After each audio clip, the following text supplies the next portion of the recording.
uma época em que a maior parte dos adultos tinha atingido a maturidade, ninguém pensava em encontrar as soluções para os problemas do mundo. As exceções eram os grandes intelectuais e os loucos, que confundiam o mundo com um conjunto de fantasmas que habitavam nas suas cabeças. Hoje o mundo está povoado de loucos que se imaginam intelectuais. Com a ascensão do movimento antimanicomial, nós acabamos por viver numa espécie de sanatório a céu aberto. Pois bem, felizmente para alguns, infelizmente para outros, sejam muito bem-vindos ao sanatório. Versão brasileira, Herbert Richards. Em nome do Pai, do Filho e do Espírito Santo. São Miguel Arcanjo, defendei-nos no combate. Sede o nosso refúgio contra as maldades e ciladas do demônio. Ordene-lhe Deus, instantemente o pedimos. E vós, príncipe da milícia celeste, pela virtude divina, precipitai no inferno a Satanás e aos outros espíritos malignos que andam pelo mundo para perder as almas. Amém. Amém. Cá estamos nós, mais uma vez. Quem diria, hein? Episódio 2. A parte 2, Estamos, amigo. estamos convictos na nossa missão, cacique. Quem diria, hein? E já Missão iniciando. Missão feita de bom grado, de bom grado. Eu grado. particularmente gosto de falar sobre essas coisas. É um mal necessário. É um mal necessário. Não sei se nem se entra como um mal, né?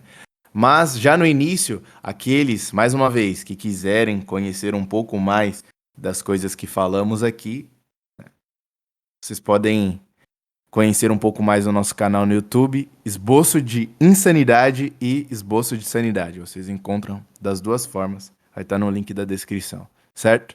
Então, sem mais delongas, vamos entrar propriamente no assunto que a gente iniciou no último vídeo, né, cacique? É isso aí. As coisas começaram a ficar mais complicadas, mais complexas, porque eu acho que as pessoas ainda conseguem imaginar, por causa dos filmes, né, alguma coisa da ação demoníaca envolvendo a parte religiosa, assim, intervenção de padres, mesmo que de maneira caricata. Mas eles não conseguem ver isso na vida real, né, na vida deles. Eles não, sempre talvez olham de maneira mais cética, né? E já começo dizendo que não acreditar nessas coisas não te isenta das consequências delas. Mas se acreditar em rituais, coisas do gênero, pode sim aumentar a intensidade deles. Já iniciou dessa forma, cacique. Mas o que você tem a dizer? Fale Cara, para nós sobre selos no chão, pactos. Isso porra, é e muito porque mais no Globo Repórter. é assim, é aquela questão, né? A forma como o mal consegue adentrar a sua vida é bem diversificada. Falando sobre a questão de você permitir com que certas maldições lhe peguem e coisas assim, isso é de maneira, tipo, mais comum e não tão ortodoxa assim. Em que sentido? Nem sempre a pessoa vai precisar rogar uma praga ou fazer algum tipo de macumba, uma espécie de ritualístico de algo para tentar te prejudicar. Não. Eu achei muito engraçado quando o cara uma vez foi comprar uma casa nos Estados Unidos e o preço da casa estava bem barato. E quando ele levantou o carpete, como eles têm piso de madeira, do piso de madeira ainda tinha marca de pentagramas ali. Ou seja, aquela casa, ela foi usada por alguém antes com bruxaria. E lugares onde você tenha feito rituais, onde tenha havido presença maligna ali, aquele lugar carrega coisas ali ainda, entendeu? Porque, como mencionado na Bíblia, os demônios eles vagam pelo mundo, como grandes enxames de moscas. E lugares, construções, instituições, elas acabam por ter infestações de demônios. Um exemplo é, quando eu disse no episódio passado que o diabo, ele de certa maneira, ele é um grande imitador de Deus, e que se Deus tem a própria igreja dele, o diabo também vai criar dele. Um exemplo do que seria uma igreja de Satanás seria uma própria universidade. As federais de hoje em dia, basicamente, são uma espécie de uma igreja de Satanás, e dentro delas há sim uma infestação de demônios, em que qualquer pessoa que seja comungue, que reze diariamente, que tenha o seu coração voltado a Deus, a partir do momento em que ele simplesmente tentar mencionar algo que vá levar as pessoas para o céu ali dentro, no cara, no dia seguinte ele vai sofrer problemas. A ida dele até o lugar vai ficar mais difícil. Ô, cacete. As coisas na vida dele começam a dar um pouco mais erradas, entendeu? Por Uhum. quê? Porque os demônios daquele lugar, daquela infestação ali, irão lhe encher o saco, irão lhe assediar levemente, entendeu? Nada a ponto de chegar a uma possessão. Não, não, não, não, não. Mas eles conseguem te dar dores de cabeça, entendeu? Mas o pessoal não pode confundir, pensar que a universidade em si seria. Não, não, não é a universidade em si não, exatamente, não é a universidade em E si. vai mais além, isso não se aplica só às universidades, isso se aplica a qualquer lugar hoje em dia. Qualquer lugar que não seja dentro da igreja, e até dentro das igrejas, dependendo do que você disser, você vai ser censurado também. Em qualquer lugar, empresas. Se na sua empresa você tentar falar sobre algum tipo de moralidade que esteja vinculado ao cristianismo, por exemplo, as pessoas vão te censurar dizendo que você está colocando a religião num ambiente que ela não deve estar. Ou seja, a religião agora tem lugar onde você pode manifestar a sua religiosidade. Você não pode fazer isso em qualquer lugar. Tem lugares Que por si específicos. só já declara satanismo, né, cara? Sim. Porque você tá dando maior espaço de ação e maior autoridade ao mundo do que propriamente ao Deus, né, a Deus. É porque, assim, né, quando você é cristão, não existe uma segmentação da sua vida que só a partir daqui para ali eu sou, não. É por completo. Portanto, em todas as áreas da sua vida você deverá agir assim.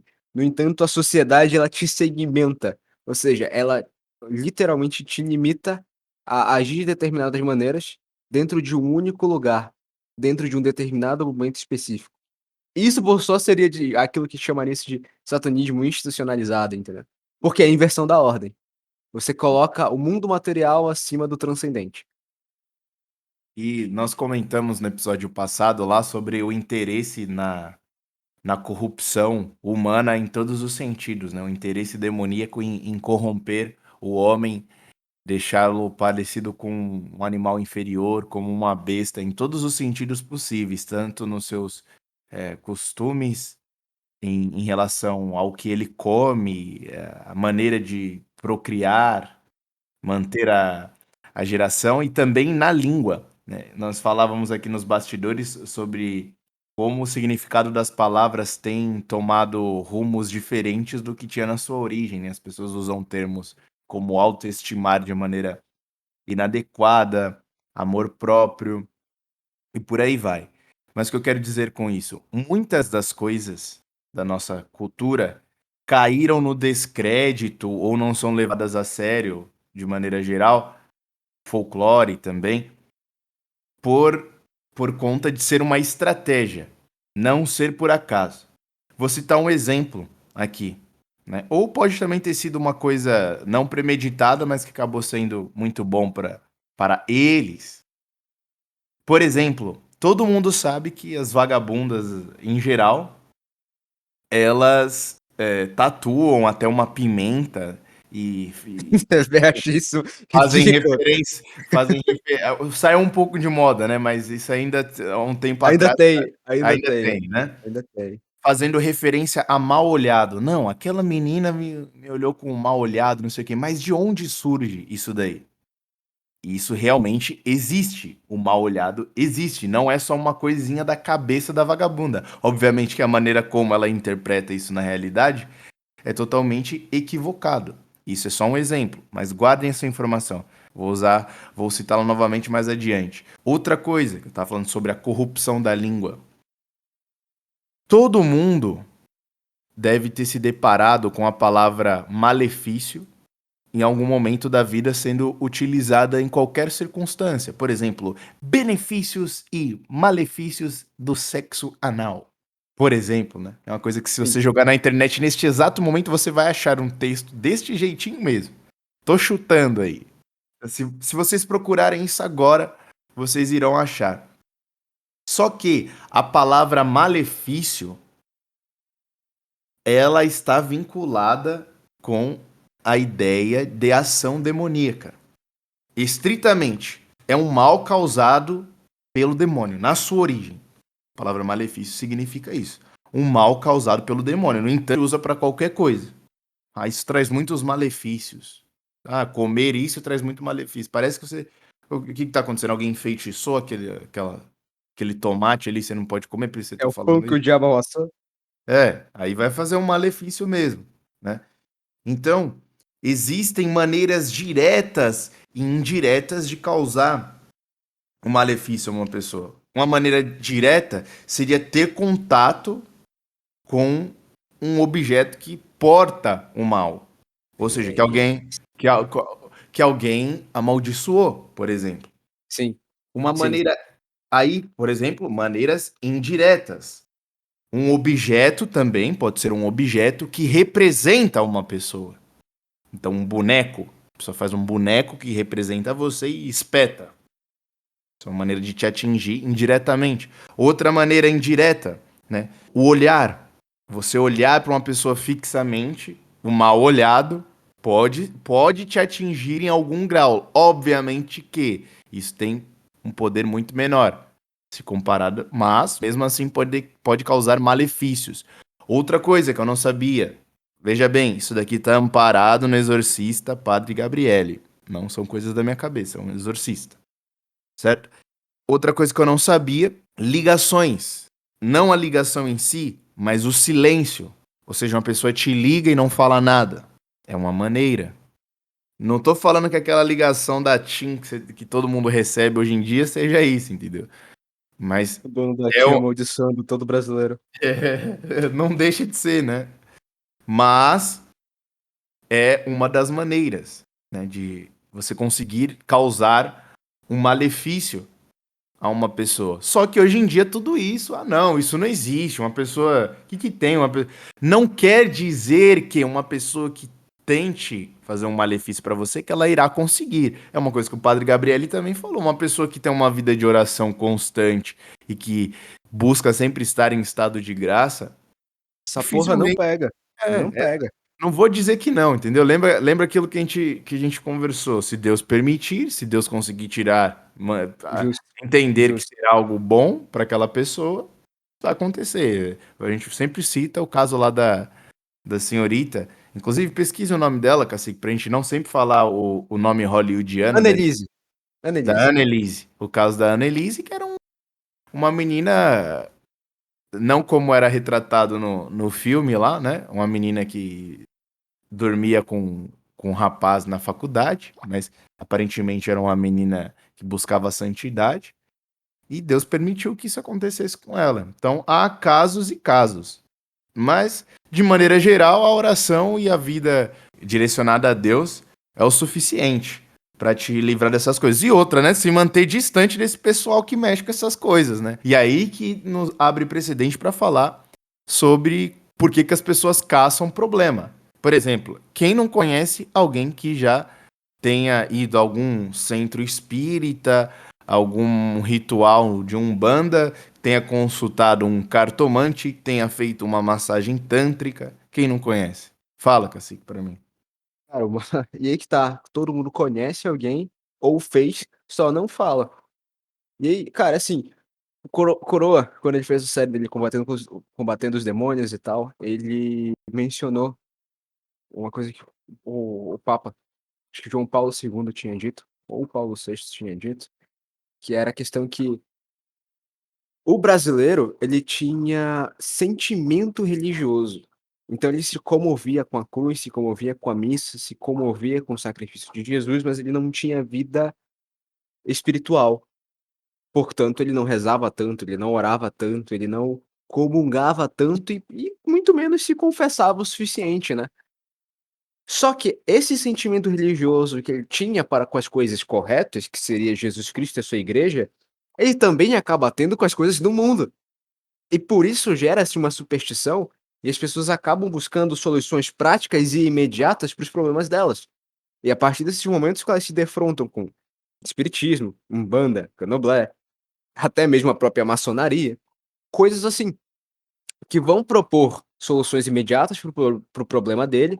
E aí, cara, se da mesma maneira que Deus não permite um mal, se daquele mal ele não pudesse tirar um bem maior, o diabo jamais vai permitir um bem, sem que daquele bem ele consiga arrancar um mal maior ainda, entendeu? E aí, as pessoas que acabam adentrando esses tipos de seita, elas têm os seus problemas resolvidos. As pessoas resolvem suas cagadas na mesa branca, né, no espiritismo, resolvem seus problemas quando elas vão tomar um passe na Umbanda, elas resolvem seus problemas falando com os pais e mães de santo no Candomblé, entendeu? E só que esse é o problema, né, um mal maior vai vir depois. E aí, cara, nunca conheci uma pessoa que tivesse uma vida ou uma morte tranquila quando ela passou toda a existência dela na Terra se utilizando desses meios. O E é por isso hospital que essa galera volta, né, cara? Porque eles conseguem ter benefícios quando eles vão a esses lugares. É por isso que eles voltam. exatamente. E aí que tá, cara, é foda, porque o que acontece? Como esses lugares eles acabam sendo carregados, de novo, você nunca vai invocar um morto do inferno, você nunca vai invocar um morto do paraíso, você não faz isso. Quem responde aquilo ali é a entidade demoníaca. E tendo percebido que cada um deles ali é um pai da mentira, e literalmente de 10 palavras, 11 eles falam mentiras, eles mentem, os caras vão se fazer até o fim de que eles são a sua tiazinha que morreu, de que eles são a sua priminha, de que eles são o seu irmão. Vão fingir que são seus parentes até o fim, entendeu? Até ele E começar a pedir coisinhas estranhas pra você. e a partir desse seu sentimento, ele vai adentrando a sua vida. E não é raro você encontrar pessoas que fazem parte de espiritismo e dizerem que tem um guia, ou um ancestral, um pai, um avô, alguém que o acompanha eles. Aquilo ali é nada mais nada menos que um encosto, cara. O que seria o termo assombração, perseguindo um cara. Que ele acredita que é parente dele, que ele acredita que é uma coisa boa, um espírito de luz, o guia da família dele, mas na verdade aquilo ali é um obsessor, que vai sugar as energias dele, que vai sugar a vitalidade dele e todo o humor dele e disposição para fazer as coisas certas. E a prova disso é que todas as vezes que essas pessoas tentam se desligar de todas essas seitas e passam a procurar Jesus Cristo, tudo na vida delas dá errado.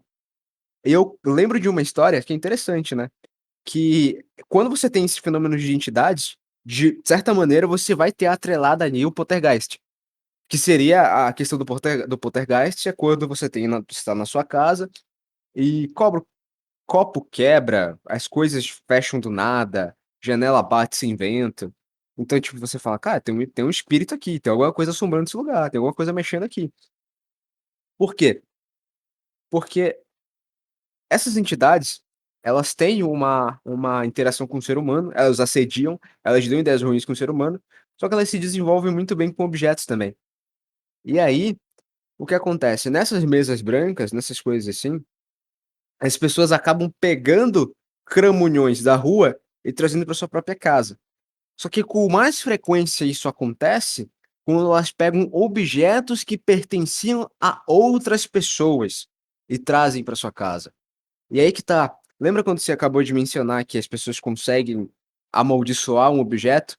A forma como alguém amaldiçoa um objeto pode ser de maneira ativa, em que você rola uma maldição, você faz um tipo de ritual maligno ali e torna aquele negócio como um foco de ritual, uma coisa assim, que vai conduzir uma energia maligna, ou, que é a coisa mais frequente e comum que acontece, quando a pessoa se apega tanto a um objeto específico, que ela cria uma devoção àquilo ali, uma adoração.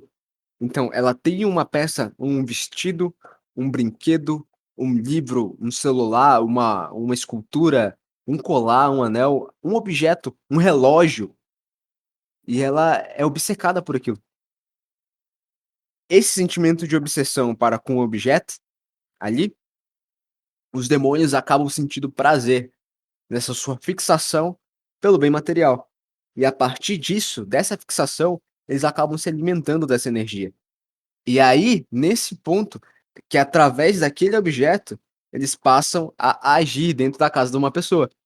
E aí é que tá. Quando você tem aquela história de garra duende, garrafa duende, o caralho a quatro, de certa maneira, aquilo é uma obsessão, em que você vai estar tendo pelo bichinho que tá dentro da garrafa, que você começa a servi-lo com moedinhas, com passeios, com chocolate, com maçã. E aí, naquela hora, quanto mais você vai servindo ele, mais o cramunhãozinho que tá lá dentro começa a agir por fora.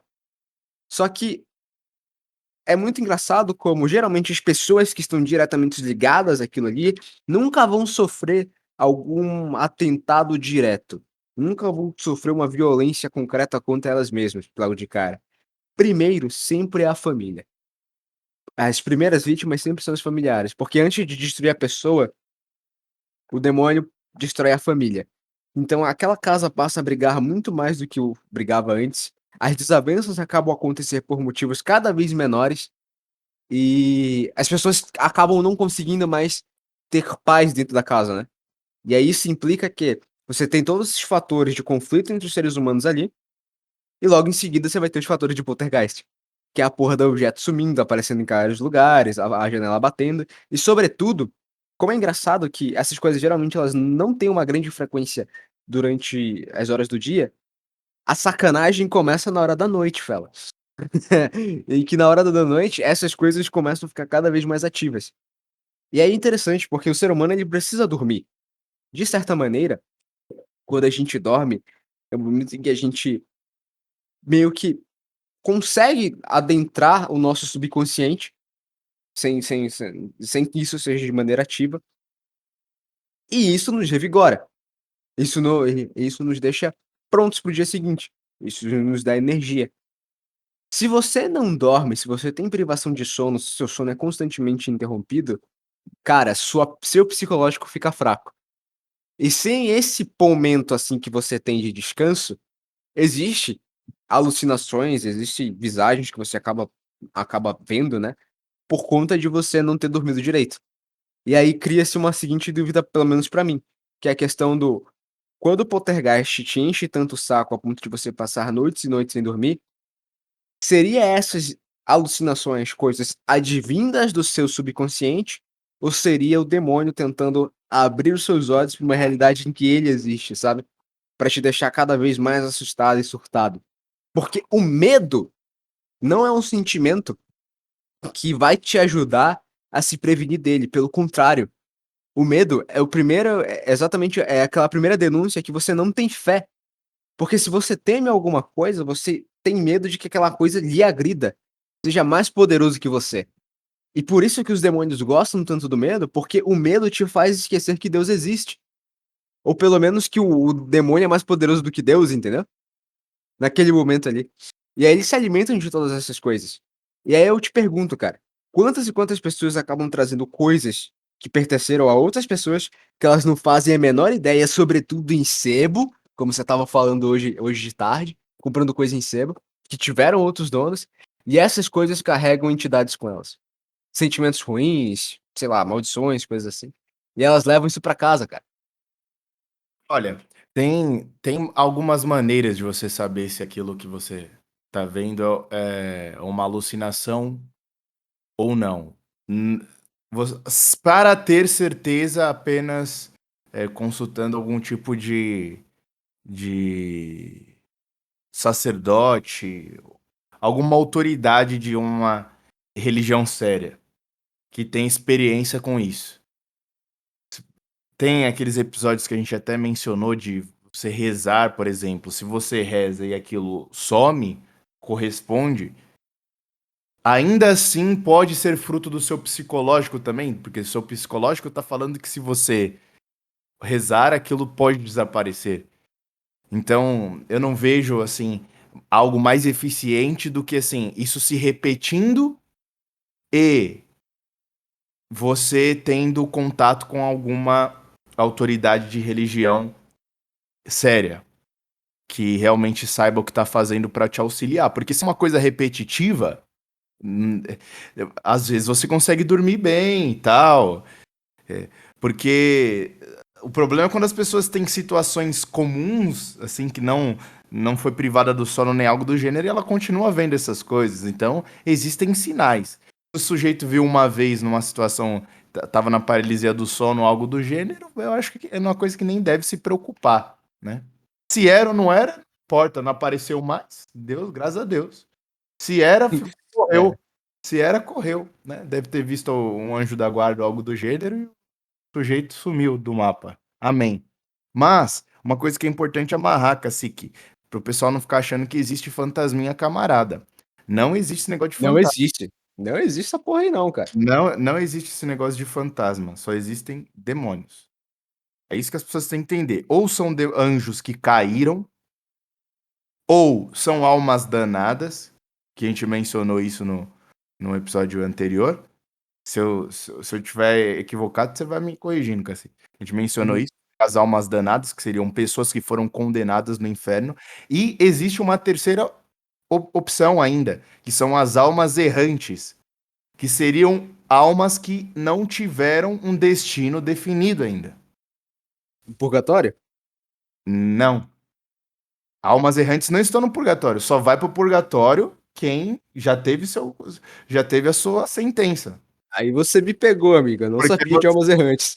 Porque quando você vai pro purgatório, você vai purgar seus pecados, ou seja, você vai pagar por eles. Então você já teve sua sentença declarada. Almas errantes, por exemplo, o padre Gabriele, e lembrando, isso é o padre Gabriele, viu? Que ele é amparado pelo padre Cândido e outros padres, não é? Ele não está solitário neste pensamento. São experiências que ele teve e ele está relatando, né? Inclusive, o padre Gabriel está vivo. Tem até canal no YouTube que ele não fala muito a respeito das possessões, tal, porque nós sabemos, né, como que é o YouTube, mas fala algumas coisas interessantes, né? Vocês também podem achar vídeos dele lá falando sobre coisas que ele não domina, às vezes sobre política, tal, e vocês podem falar: "Eu vi um vídeo em que ele falava que o Putin é o anticristo".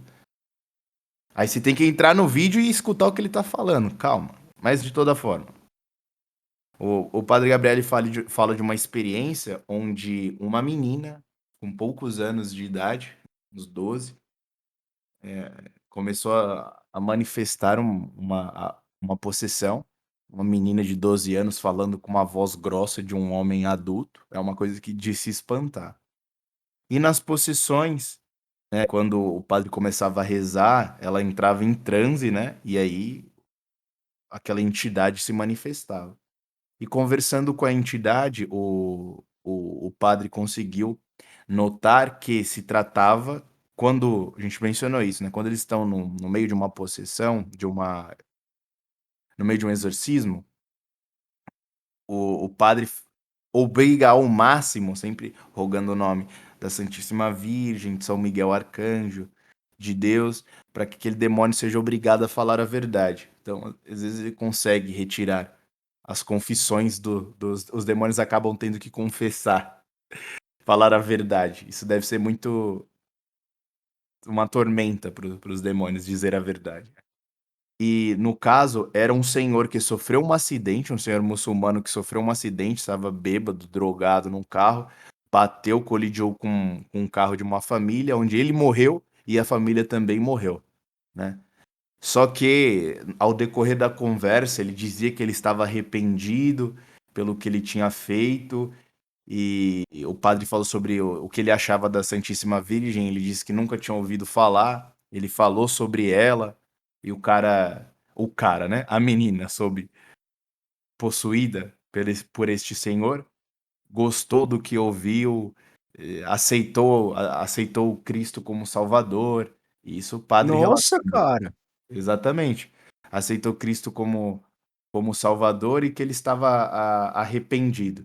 E ele perguntou quando que ele iria sair do corpo da menina. Aí ele disse que ele não estava ali porque ele queria. Não foi ele que tomou o corpo da menina. Ele estava ali porque demônios obrigaram ele a fazer aquilo. Ele estava triste por ter feito aquilo com a menina, porque a menina passou por tormentos, como o Cacique falou, não dormia, né? Constantemente atormentada, vendo coisas, né? O sujeito fica uma espécie de esquizofrênico, né? Quem mais sofre, geralmente, é a família e o possesso.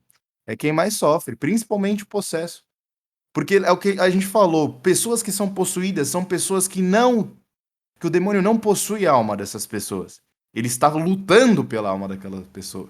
Ele está querendo fazer com que aquelas pessoas se perca. Por isso que ele possui. Não faz sentido ele possuir o corpo de, por exemplo, celebridades que discretamente são adeptas do satanismo. Não faz sentido nenhum isso. A pessoa entregou de livre e espontânea vontade a alma dela, para que ele vai perder tempo possuindo o corpo e dando evidências, principalmente de uma pessoa que tem a mídia em cima dela? Isso chamaria muita atenção. Não faz sentido isso acontecer na atual circunstância. De toda forma, ele disse que sairia do corpo da menina, lá, muito preciso, dando datas, né? O padre perguntou onde ele estava, né? Perguntou se ele estava no inferno. Ele disse que não, com ênfase, dizendo que não. Tinha certeza que ele não estava no inferno. E o padre perguntou: então onde você está? Você está no purgatório? Ele disse: não, eu estou no vazio, na escuridão. No Então, limbo seria, então, de verdade, o próprio limbo. eu não sei se esse é o melhor termo, né? Faz referência à questão budista e toda essa desgraça, né? Mas, Tá bom. aparentemente existem almas errantes, né? Quando ele disse que sairia do corpo da menina, o padre perguntou onde ele iria. Ele disse: irei purgar. Então, provavelmente, ali, Deus viu o arrependimento sincero e ele teve a oportunidade de purgar os seus pecados no purgatório. Mas isso é a experiência deste padre. Você pode analisar a experiência de outros padres para ver se há coerência no que ele disse. E também não fique contando com isso, até porque ali foi uma pequena história da vida do cidadão. Ninguém sabe o que esse cidadão fez no restante da vida dele, né? Então não fique também depositando esperanças sendo um desgraçado na vida e achar que você será salvo. Eu tenho uma Você vai chance. virar uma alma errante, aí É, da alma errante você vai pro purgatório, do é, e, purgatório você vai vencer tudo rápido. Não, não faça isso, e amigo. tem certeza que você quer virar uma alma errante, cara, e ser usado como instrumento demoníaco? É isso que você quer? Você tem certeza que você quer sofrer esse bullying de demônio no pós-vida, cara? Tem certeza disso? Então, só continuando a questão dos cartomantes e bruxos e afins e as pessoas que conseguem colher alguns benefícios. Cacique, você sabia que aparentemente há indícios que as cartas foram criadas já com fins de previsão de futuro e só depois elas se tornaram cartas de jogos? Como assim, cara? Você tá falando que o baralho era previsão de futuro? Cartas. Ah, Cartas em geral. entendi, Cartas. entendi. Cartas em geral. As cartas foram criadas para isso, tanto que aparentemente não há indício de cartas entre os hebreus e os egípcios. A gente sabe muito bem que essa galera aí inventou muita coisa mesmo, que a gente usa até hoje e aperfeiçoou. E aparentemente foi usada para isso e só depois para jogos. Que também a gente sabe que os jogos que envolvem cartas também são bem complicados. Não estou sendo como a sua avó, que acredita que as cartas são do Yu-Gi-Oh! São do demônio. Mas aquilo, não dá pra negar. Tem um ocultismo bizarro em Yu-Gi-Oh! Cara. Tem um Pra dar ocultismo. certo, pra ser bom, pra ser maneiro, tinha que ter, cara. Não tem como. É impossível. Não tinha, não dava, não dava. O cara fazer o Mago Negro tão bem feito, ele tinha que ter lido um pouquinho de coisa ocultista. Tinha, no mínimo. Esotérica. Não, mas Exato. o princípio do jogo é esse, para você invocar um monstro forte, você tem que sacrificar. Você tem que sacrificar uma carta. Tá. É ou não é? Não, Não, ouvinte, só o não é fato pra de você você, parar de jogar Yu-Gi-Oh! Não, é brincadeira, pessoal, só o mas é isso fato de aí. você invocar uma coisa, não, ninguém tá falando. Se isso tem uma funcionalidade ou não, é outra coisa. Ninguém tá falando isso, a gente tá falando sobre um fato. Realmente, isso são princípios de satanistas. Sacrifícios, né? É Uhum. algo religioso. É algo religioso isso. Místico religioso, né? Exatamente. O que é feito nos jogos. Mas isso é só uma curiosidade, essa questão das cartas. Então, realmente, eles colhem alguns benefícios disso. Mas, como o Cacique disse, essa parte boa, o bem que ele te fornece é cobrado com o mal no futuro. E aí Cara, você percebe que você é por está isso, barganhando. é por isso que você nunca vê, né? Gente que previu seu futuro, que continua indo em cartomante. Não sei quantas cartomantes são sérias ou não, eu sei que tem muita trambiqueira por aí, mas 2%. aquelas que, tipo, veem realmente o futuro ou coisa do gênero, as pessoas que ali estão, cara, elas não. Nenhuma delas sai bem da cabeça. Nenhuma, nenhuma. E outra, Cacique, não é uma. Só tem que entender, os demônios não têm a capacidade de prever o futuro. A gente falou sobre isso. São deduções devido ao É, intelecto. dedução. O intelecto superior, o intelecto angélico foi preservado mesmo após a queda, então eles conseguem deduzir e eles facilitam, sopram isso no ouvido da cartomante, dos bruxos, enfim, e eles conseguem passar isso para a pessoa, né? Obviamente que 98% das seitas e afins, bruxos, bruxas, são charlatães. Eles só querem arrancar dinheiro das pessoas. Mas existe 2% que realmente sabe o que está fazendo. Sabe o que está fazendo e é influenciado. Mas é como eu disse, não saber o que está fazendo, os 98%, não os torna imunes às consequências do que estão fazendo. Não quer dizer que arcarão com as consequências do que estão fazendo, mas tem a possibilidade. Mais uma vez, eu chego falando igual o comercial da Hot Wheels. E aí, vai encarar? Tem certeza, meu amigo? Tem, tem certeza que você vai testar isso daí para ver se realmente você vai colher os frutos disso? E aí eu solto mais uma informação. Se tudo que a gente falou aqui não é o suficiente, você quiser ainda brincar com essas coisas, o padre Gabriel ele cita um caso de possessão permanente. Ou seja, Caralho. a pessoa não conseguiu se livrar. Ele só conseguiu melhorar a situação até aquele dado momento, né? Ele estava com um caso já de 1 ano de uma moça. Até aquele momento, ele não tinha conseguido Por que ajudar a sempre menina. mulher?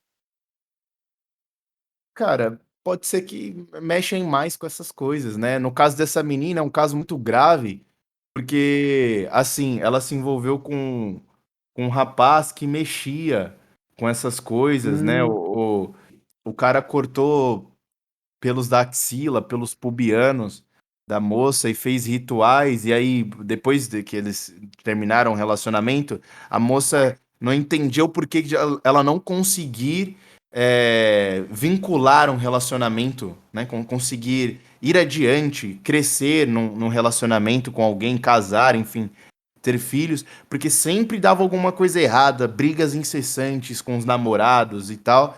E aí o padre literalmente Gabriele, isso acontece ainda no Brasil, cara, só que elas vão claro. na macumba. Então, mas o que acontece? O padre Gabriele fala que tem demônios específicos relacionados com essa questão de destruir casais, destruir, impedir que famílias se estabeleçam. Tem demônios específicos para isso.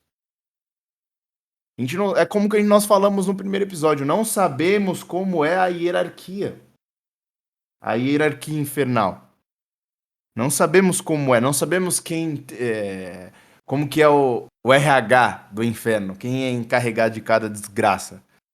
Mas aparentemente existem demônios específicos, assim como no todo o universo católico, né? Tem os santos de devoção específicos de cada caso, porque eles sofreram algumas penas na Terra, né? Por exemplo, a Santa Mônica é considerado a padroeira das mães, né? Porque ela foi uma mãe que sofreu muito. Seu filho a fez sofrer muito. A mãe das lágrimas, né? Que é considerado o Agostinho, Sim. na verdade, é o filho de tantas lágrimas, né? Como dizem. Então, ó, provavelmente são demônios que caíram e perverteram, já desde a queda, perverteram os homens, né, em questões sexuais, algo do gênero, são encarregados de fazer com que famílias não se formem, né? Não que formar famílias impeça a ação demoníaca, mas eu te falo, família bem estruturada impede muito, dificulta o trabalho, viu? Pelo menos dá uma travada, no mínimo dá uma travada. Mas Trava assim, imposto, família tradicional. cara, e assim, né? Exemplo, você tem hoje essa questão do crescimento dessas garotas se envolvendo com esse tipo de misticismo, porque a natureza feminina, de certa maneira, ela acaba parecendo ou sendo inclinada cada vez mais para esse misticismo. Então, assim, as pessoas que dizem: "Eu não sou religiosa, eu sou espiritual e tudo mais", e que elas acabam acreditando em energia, acabam acreditando em horóscopo, acabam acreditando em pedrinhas de energia, a maioria delas é do sexo feminino, entendeu. E aí, por conta disso, como o ser humano ele é imediatista, né, ao frequentar essas seitas, ele percebe uma coisa, ele percebe uma coisa que o cristão católico já tá ligado no que é, que com Deus ele não pode negociar, mas com o Deus daquelas religiões ele pode, entendeu. Então assim, com Deus é obediência total, você cumpre os mandamentos, você reza e você faz a vontade dele. Nas outras religiões, você sempre vai ter um caminhozinho do que você pode fazer para tentar fazer com que a a entidade ali volte os olhos dela para você, entendeu. Daí ela resolva seu problema. Então pela vontade constante de estar negociando, né, as pessoas jogam um duende pra sua casa, pega garrafa de bruxa, fadinha, essas merdas assim, né. E aí, essas coisas ficam tacando poltergeist na casa de todo mundo, só que eu lembro de uma história que eu achei ela interessante. Com frequência, mulheres que fazem parte eu não sei se é Umbanda ou se é o Candomblé, mas uma delas tem uma guia que é a pombagira, a famosa pombagira. Geralmente escola de samba e alguns bares, eles têm a imagem pintada, principalmente escola de samba, do Zé Pilintra, que é aquele cara vestido de branco, com um fedorá, né, um chapéu fedorá branco também, daí aquela camisa listrada e o cara tá lá malandrão. Enfim, aí também tem a pombagira, que geralmente sempre acompanha esse cara, sempre acompanha o Zé Pilintra. Essas mulheres que têm esses caras como guias espirituais, cara, elas são louquinhas da cabeça. Elas dão muito trabalho para as pessoas que estão ao redor delas, entendeu. E uma vez, uma garota, ela pegou roupa emprestada, a mulher tem mania de emprestar roupa, e a sensação que ela tinha, quando ela trouxe aquela roupa para casa, foi que ela não conseguia dormir, e que no lugar onde a roupa estava guardada, que era o guarda-roupa dela, né, a sensação que ela tinha é que tinha alguma coisa ali dentro observando ela através do escuro. E aí quando tu junta isso com o relato de um episódio chamado Casos de Assombração, coisa assim, do Homem Caverna, lá, um canal no YouTube chamado Homem Caverna, ou Senhor Caverna, uma das coisas assim. Um dos ouvintes contou a história de que um tio dele tinha um bar, e quando ele era novinho, ele viu uma coisa pálida, branca, correndo através do quintal dele, atravessando o bar, ele não sabia dizer o que era. E daí passou um tempo, ele perguntou pro tio dele o que era aquela merda ali. E aí o tio dele virou pra ele e falou: "Não, não, aquilo ali é uma pombagira que a tua que a tua tia trouxe pra cá pra casa, e que a tua tia mexia com macumba e tudo mais. E toda vez que eu fico escutando meus louvor, ela fica puta ali do lado da geladeira olhando". E aí tu vai ligando uma coisa na outra e tu percebe o quanto essas mulheres acabam trazendo entidades pra vida das pessoas, entendeu? Você tá maluco, cacete. Você tá maluco. E eu acho que assim a gente pode finalizar só deixando umas informações pertinentes, né? O que vem por aí. Uhum. No próximo episódio, vamos ir um pouco mais a fundo nessas questões e começar a falar sobre como pessoas discretamente, ocultamente, às vezes, discreta ou ocultamente, têm feito esses rituais e nós nem sabemos, ou a maioria das pessoas não tem notado como isso tem agido na nossa vida e a gente nem não acaba não percebendo pelo número gigante de informações e também pela propaganda de que é uma teoria conspiratória ou que não existe sinais ocultos, né? Isso de mensagens subliminares. Isso é só baboseira, será? Bíblica ou bíblica, né? Baboseira protex? Será que é só baboseira protestante? Ou isso tem um fundo de verdade e eles querem só chamar a atenção para os casos que realmente são baboseiras? Bom, vamos deixar isso para o próximo episódio. E, Esse senhores, episódio a gente vê, mano. Exatamente. vai ficar daquele jeito. Aguardem. E, senhores, cuidado com a DST, o demônio sexualmente transmissível. A Fiquem com doença Deus. mais antiga do mundo. Exatamente. Que Deus tenha misericórdia de nós e do mundo inteiro. Rezem antes de dormir, hein?